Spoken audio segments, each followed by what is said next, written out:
Tired of dealing with annoying flies, fruit flies, and gnats in your home?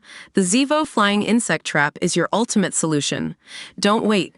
Check out the link in the video description now to get your Zevo Flying Insect Trap on Amazon and enjoy a bug-free home today.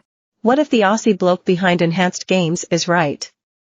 What if he really is about to destroy the Olympics and kick along a trillion-dollar industry in the process? Aaron D'Souza knows it sounds outlandish, but the Melbourne-born London-based president of Enhanced Games means business. We have had thousands and thousands of athletes register interest with us. We have negotiations with many, D'Souza told AAP. It's quite simple. We're going to immediately start signing formal engagements after the Paris Olympics.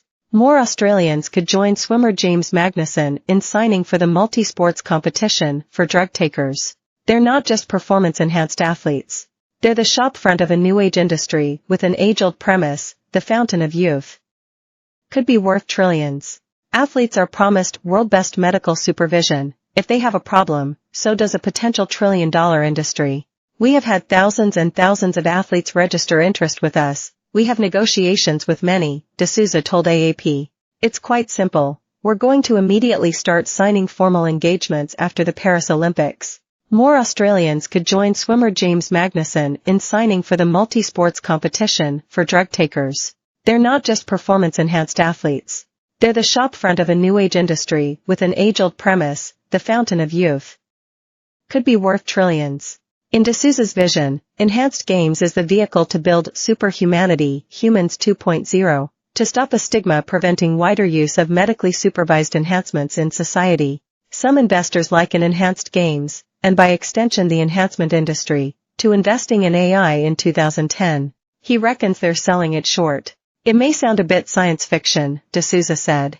It may or may not take a long time to develop, but if we get it right, it's laying a claim to what I believe will be the largest industry of all time. D'Souza tells potential investors of the weight loss drug Ozempic, an enhancement drug which added $1 trillion (1.5 trillion Australian dollars) to the market capitalization of Novo Nordisk and Eli Lilly. In contrast, all the AI startups, including OpenAI, are only worth $200 billion (300 billion Australian dollars), he said. So one enhancement drug is worth 5 times all of AI. This doesn't click in their brain until I make that analogy, that human enhancements as an industry is so large. And what is the greatest projection for human enhancements? Enhanced Games. Enhanced Games staff will be in Paris canvassing athletes as D'Souza forecasts an end to a broken, and broke, Olympic model. Olympic hosts face escalating financial costs and fights. There's threadbare confidence in the world's anti-doping agency, and athletes rarely get monetary reward for effort. The Olympic motto faster, higher, stronger will soon be irrelevant, he said.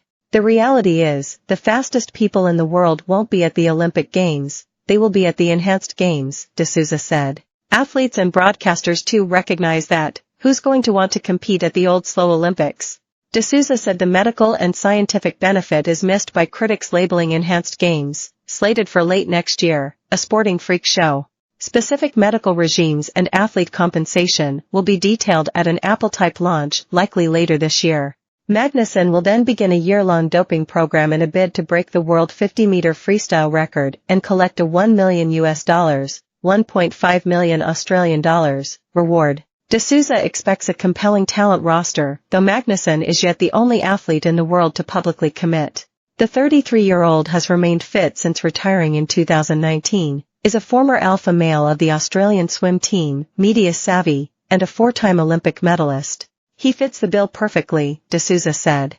We get a lot of inbound interest, he said. There are some particular individuals with the right mixture of capability, charisma, television presence.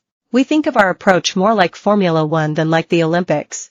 The Olympics are how you run or swim a particular qualifying time, you get in. Versus Formula One, you have to be a good driver, but you also have to be a good spokesperson as you represent the brand of Ferrari or McLaren. It's a bit of selection, but it's also a bit of casting. Particular.